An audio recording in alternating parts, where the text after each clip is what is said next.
আজ থেকে 200 বছর পর আমার বাড়িতে, আমার ঘরে যারা বসবাস করবে, যারা আমার জায়গা জমি ভোগ করবে, আমি তাদের চিনি না, তারাও আমাকে চিনবে না, কারণ তাদের জন্মের অনেক আগেই আমি কবরবাসী হয়ে যাব। আর ততদিনে মুছে যাবে আমার নাম নিশানা, কবরটাও নিশ্চিহ্ন হয়ে যাবে।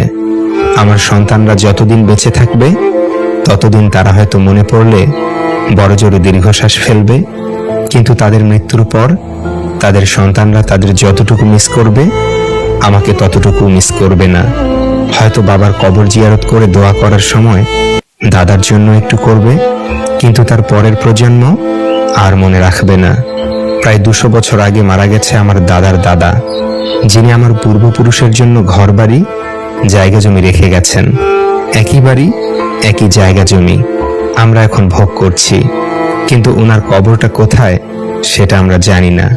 হয়তো আমার দাদার পিতা জানতেন, কিন্তু দাদার পিতা তো বেঁচে নেই, দাদাও বেঁচে নেই। তবে 7-5 করে বা বৈধ অবৈধের তোয়াক্কা না করে যে সম্পদের পাহাড় গড়েছেন সেটা কবরে নিয়ে যেতে পারবেন না। আর যাদের জন্য রেখে যাচ্ছেন তারাও আপনাকে মনে রাখবে না, এটা নিশ্চিত। অন্যের সম্পত্তি জবরদখল করে ভাবছেন আপনি জিতে গেছেন, সুদ ঘুষ কমিশন বাণিজ্য করে সম্পদের পাহাড় গড়ে ভাবছেন আপনি জিতে গেছেন, তাহলে আপনি আস্ত একটা বোকা। এই শব্দটা ব্যবহার করার জন্য সরি, ক্ষমা করবেন।